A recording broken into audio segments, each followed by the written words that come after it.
Harrison's Field today is a stone's throw from a busy highway in Effingham County, Georgia, much as it was a century and a half ago when two armies clashed here. It's a fight that's been largely forgotten, a part of Union General William T. Sherman's famous March to the Sea that's overshadowed by larger battles in Atlanta and more famous ones at Fort McAllister south of Savannah. But what happened here and in the adjacent swamp on December 9, 1864, was an important battle that changed lives forever.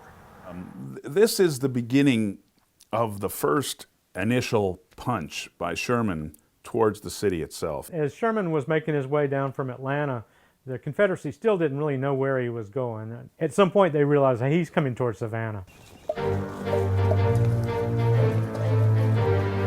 Here on the Monteith Road, a small force of roughly 350 Confederates was ordered to make a desperate stand against more than 12,000 of Union General William T. Sherman's battle-hardened veterans.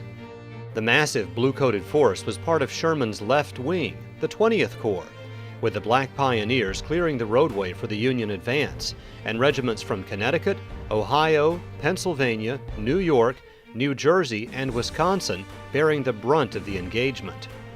The gray-clad remnant standing in their way included a hodgepodge of veteran and untested troops from North Carolina, Texas, and Georgia, as well as a light artillery battery from Florida.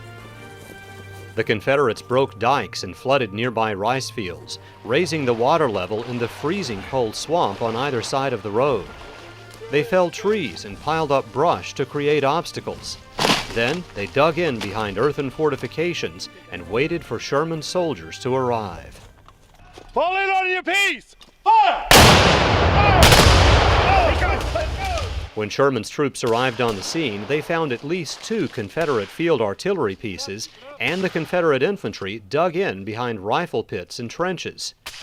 The defenders were positioned directly behind Monteith Swamp, which stretched for at least half a mile in both directions, meaning the marshy ground on both sides would block any attempt to flank the defenses.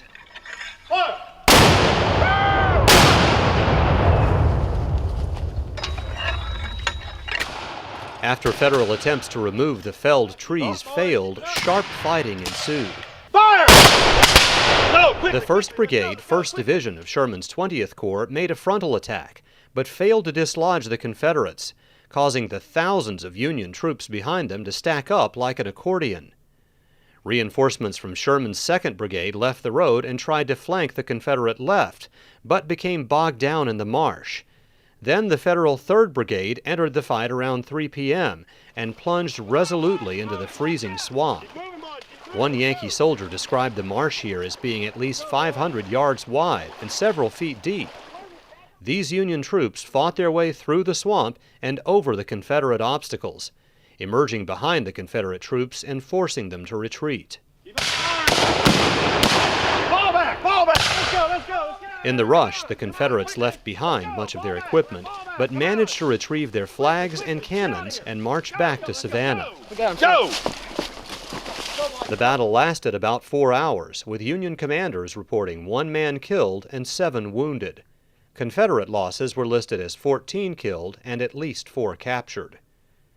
The outcome of this engagement, coupled with the outcome of the battle at Coosawhatchie, South Carolina on the same day, meant that the Confederate railroad lines connecting Savannah to headquarters in Charleston were in enemy hands, and Savannah was isolated. Confederate commander P.T.G. Beauregard narrowly avoided being trapped in Savannah, leaving town on the day of the battle just before the rail lines were severed. There was no doubt Uncle Billy's Union troops were here to stay. And then they took advantage of the natural wetland. It was in December. It was cold. Men didn't want to get wet. They didn't want to run through this knee-deep or hip-deep water.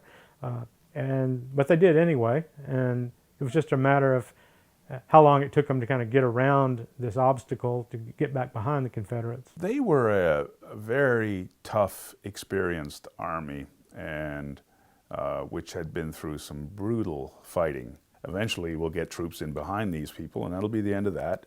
It just took a lot longer than they expected. The intent was to slow them down a little while and buy a few hours which is what they accomplished. They slowed them down for about 4 or 5 hours and delayed the siege of Savannah by about a day.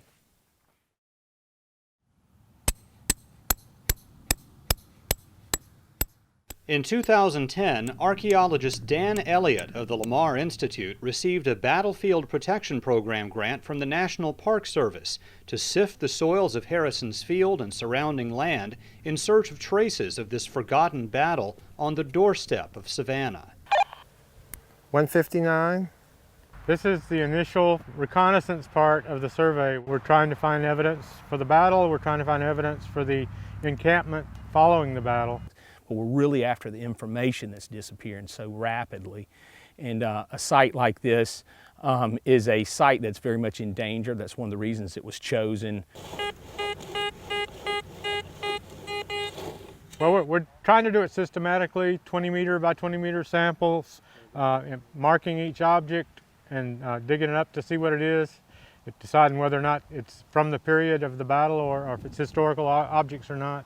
And then we map it in with the total station transit so that we have a complete map, a three-dimensional record of where everything is out here. Almost immediately, Elliott's team began finding hard evidence of the events of December 9th through 10th, 1864. Well, we're standing right in where this cluster of these canister shot are located. So we're right in the middle of a blast zone from a canister round. And so these are the infantry soldiers shooting back at the Confederates that are firing the artillery at them, the anti-personnel artillery rounds. We can say, yes, this is where the action was, and this is where history took place. One of the most remarkable artifacts was unearthed in the roadside swamp where some of the fiercest fighting took place. It was a complete rifle, smashed to bits, presumably by some impact during the battle. Oh, that might be the butt plate. There's the butt plate, Dan.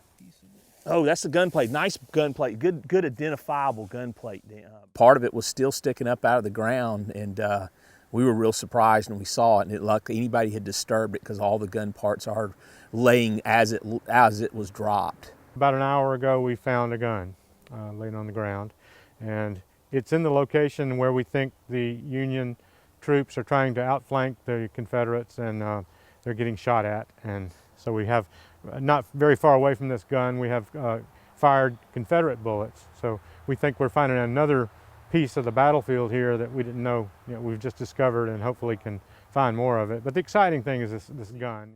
To find all the parts like this is just so neat that it's just not even funny. I mean, this is a real treat. If we can identify the gun, we might can identify the regiment.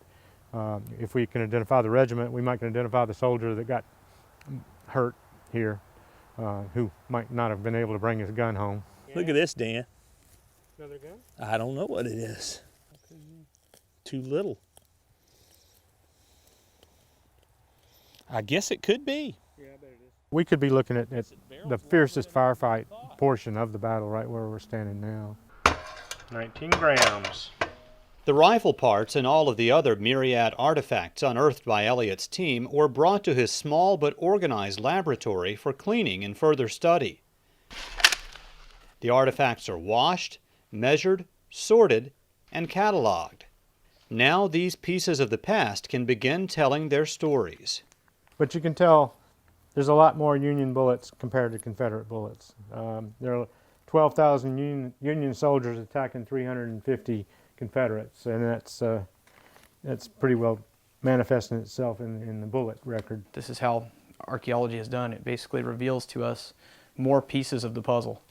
And as these pieces are unearthed and we analyze them in the lab, we're able to find out more about the history of the site. If I can, guys, I'll tell you all a story that I was told about one of these years ago. But the work wasn't confined to the battlefield and campsite or even the lab. Elliott and his team took their research a step further by meeting with lifelong Chatham County resident Jerry Dotson, whose family has owned Harrison Field since the mid-1870s. Probably 150 to 200 bullets has come out of that field in various... Dotson's home is a virtual museum full of artifacts he's unearthed on the field over the years. These are just a small number of the bullets that were picked up in the field. This is a Chatham artillery, yeah. That's a a snake that says "Don't tread on me." Don't tread, right. This is somebody's gun that, personal gun that was stashed down in their boot, maybe. Or... Dotson's collection even includes firearms picked up on the field by his ancestors shortly after the battle took place. How my grandfather ended up with it, God only knows. I wished I knew. These buttons, bullets, and other assorted items help the archaeologist fill in the blanks about what else might once have existed on the site. But for Dotson, it's more than just a collection of things. It's a personal connection with men who fought and died here a century and a half ago. I can't hardly put that in words for you. It means so much.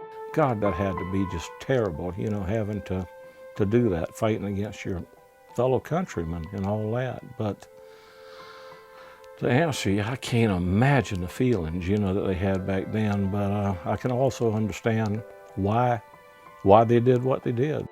And just to think that actually a human being from either Ohio or Illinois or wherever he may be from, this poor guy's down here 1,000 miles or further, from home, fighting for what he believes in. The Confederate guys, they're out fighting with no shoes on their feet, a lot of them, and everything. And just the pride and all that went into this war on both sides, it really, to me, has just some strong feelings, as to what really took place back then. I can't even comprehend them. I really can't myself. I try to, but it's hard to do. In many ways, the modern-day events on Harrison's Field are a success story, the results of historians, archaeologists, and landowners coming together to get National Park Service resources to study and preserve this historic battlefield. To me, this is a really happy ending. This is how it ought to work. Somebody does the research, you write the paper, you tell the story, and then ultimately that generates enough interest that somebody says, well, maybe we should do an archaeological dig, or maybe we should put a marker up, or it leads to something that recognizes the event, and it's not lost.